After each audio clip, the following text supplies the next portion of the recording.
Okay, three that my dad taught me about money. Now, before I get started on this one, I'd like to ask you that if you find this content valuable, go ahead and hit that thumbs up button, subscribe to the channel, and hit that notification bell so that you can be notified anytime I upload a video. Now, I'm here at a little park that has a playground and things like that. There's a little track to walk around, but it's a bit of an overcast day. There's a bit of a pavilion over there, so I could kind of run over there if it starts to rain. But let's go ahead and get into this one. Three things my dad taught me about money. And you definitely want to stick around for number three, because number three is really a valuable one. So let's start with number one. My dad taught me, if it is to be, it is up to me. Again, if it is to be, it is up to me. Dad was the kind of person that read, and he also listened to tapes. And in fact, he was part of a direct sales company for some time. I remember when I was younger, in the 80s, he used to listen to these tapes in his car.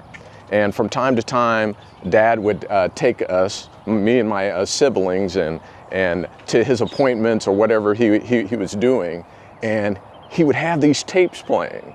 And in the beginning, it was kind of annoying to me that these tapes were playing. But my dad was really clever, and he knew that I couldn't do anything about it. He was my dad. I had to listen to him, and I had to go ahead and listen to these tapes when he had them going in the car, so I did. And I learned these lessons from people like Zig Ziglar. Zig Ziglar wrote a great book, See You at the Top. And so these tapes were Zig Ziglar and other business philosophers and things like that. And my dad even made me to kind of digress a little bit, read different books like How to Win Friends and Influence People, and just exposed us to this in his car. And one of the things that he would say often is, if it is to be, it is up to me. Another thing about my dad grew up, or was a child, in the 1940s. And then he kind of grew up and was in his younger years in the 50s, and then young adulthood in the 60s. And during that time, my father grew up in Tennessee, and so there were Jim Crow laws back then. And blacks were just treated as second-class citizens. So being a black man during that time, it would have been easy for my dad to look out at what was going on in society and make all kinds of excuses about what he could achieve or what he could do. But no, my father didn't live there. He didn't live there in his mind. He knew that if it was to be, it was up to him. And he drilled that into me. It's up to me. It's up to what I do, how I respond to what's going on. And so my dad would tell me that over and over again. If it is to be, it is up to me. And that's a big money lesson, because there are things that will come your way. Difficulties, obstacles, those sorts of things. And if you are in the mindset that outside influences can keep you from achieving what it is that you want to achieve, wow, a little bit of raindrop there, then you will have difficulties. So you want to be very, very careful. And if it is to be, it's up to you. To kind of digress here and talk about something that's kind of out there, it's politics. Everybody seems to be on one side or the other with politics. We're highly divided in today's society when it comes to politics. In fact, there are people with the current administration that's in office here in America. They're either 100% for the president and the administration, or 100% against the president and the current administration. And so it's easy to kind of have that attitude that, okay, I don't like the current administration. I don't like what they're doing. They're causing my economic situation. And so, it's bad, and there's nothing that I can do about it because the economy is being driven off the cliff by this administration and the president who is in office. Or you have the opposite side. The president is doing everything perfectly, and everything's going to be solved because the president is in office. So I don't need to think about what I'm doing. I don't need to do anything. The president and the administration is going to fix the situation. Either one of these viewpoints takes responsibility off of you or off of me, okay? You have to have the attitude that if it is to be, it's up to you. In college, we studied a concept called locus of control. You either have an internal locus of control or an external locus of control. Well, an external locus of control says that everything that's happening out there, whatever is happening in the political environment, whatever's happening in the social environment, all of these different things, like I explained with my father, growing up during the civil rights movement and having Jim Crow laws where blacks were considered second-class citizens. A black couldn't even eat at the counter with other white people at a restaurant or diner. And you've seen it in American history, in the civil rights movement, where activists sat at counters, blacks, they were spat upon, food was thrown on them, and they were physically assaulted. But they peacefully protested the situation then, the situation of segregation, the situation of not being able to go into the same restaurant as a white patron and not having the same opportunities in society. And so you can have that external locus of control when you have a situation like that, or have the internal locus of control and say, what can I do to better my situation, to change things? And many giants of the civil rights movement had an internal locus of control and decided to have civil disobedience, peaceful protest, in order to move the civil rights into a positive direction. And so this is just paramount in your personal finances, that you look at that locus of control. If it is to be, it is up to you. Take those steps. Many of the steps that I talk about in these videos over and over again. Do what you can to take steps, because it's not what's going on outside that's important. It's what's going on with you on the inside, and that you actually take steps to progress in your personal finances. So that's number one. If it is to be, it's up to me. I am responsible. No matter what the situation is outside of me, I'm responsible to move forward. And that was a big lesson. Thanks, Dad, for that financial lesson. Now, lesson number two is, like I said, my father often had these quotes or sayings that he picked up from reading success literature and listening to those tapes and things over and over again.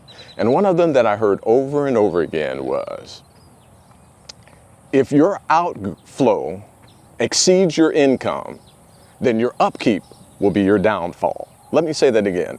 If your outflow exceeds your income, then your upkeep will be your downfall.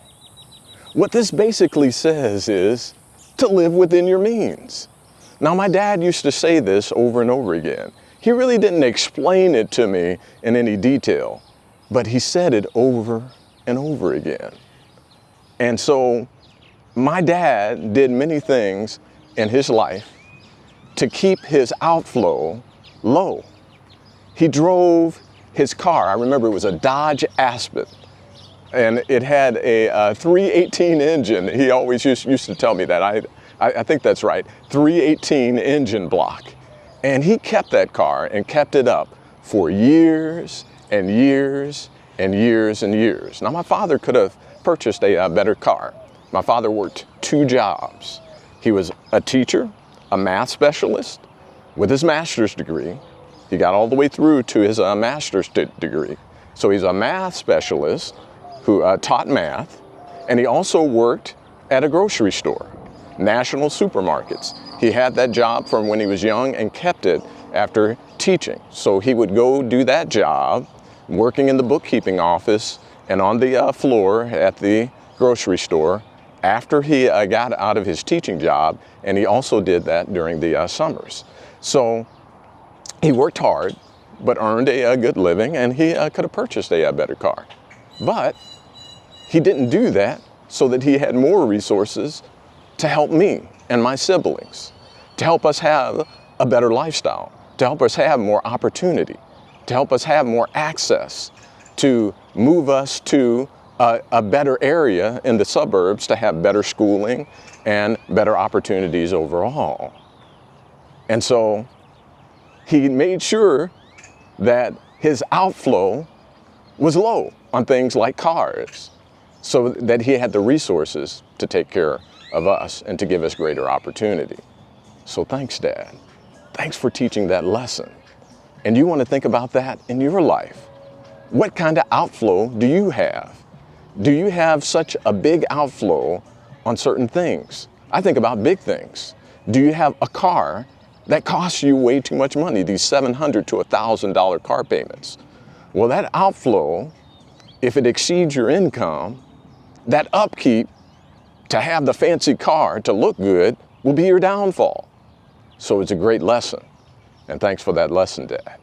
And then there's lesson number 3. The one that I told you was the big lesson. And this is another quote that my dad used to say over and over again. He says, you are where you are and you are what you are because of what goes into your mind. Now you can change what you are and where you are by changing what goes into your mind. Let me say that again. You are what you are and you are where you are because of what goes into your mind. You can change what you are and where you are by changing what goes into your mind. This is a big one. And again, it kind of goes back to even the other two, because Dad was teaching me what to put into my mind. He was teaching me these quotes. He was listening to the tapes and all of that sort of thing. You've got to be intentional about what goes into your mind, particularly about your finances.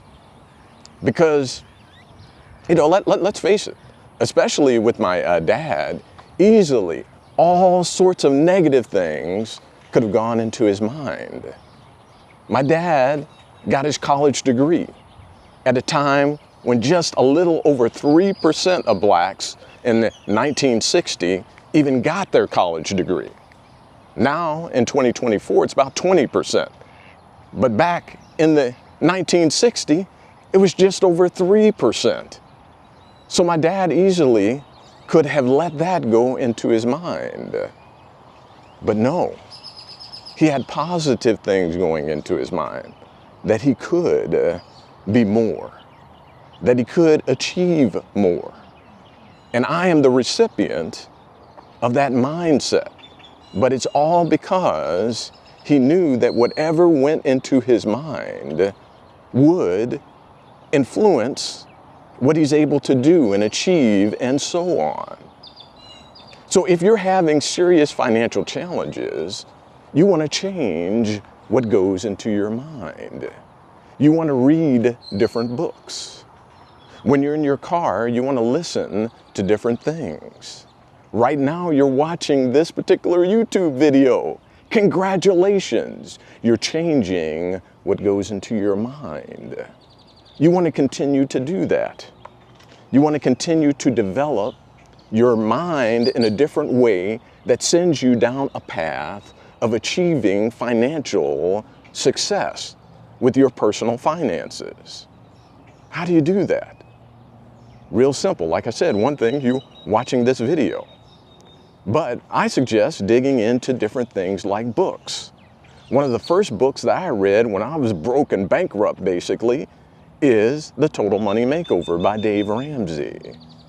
I went on to continue to educate myself through books and CDs back then in my car, listening to them over and over again. Here more lately, I educate myself online on personal finance. I listen to The Money Guy a lot. I like The Money Guy. I also listen to Minority Mindset and just different YouTube channels to continue to educate myself. And that's what I suggest for you. Be a big guard and be aggressive about what you put into your mind.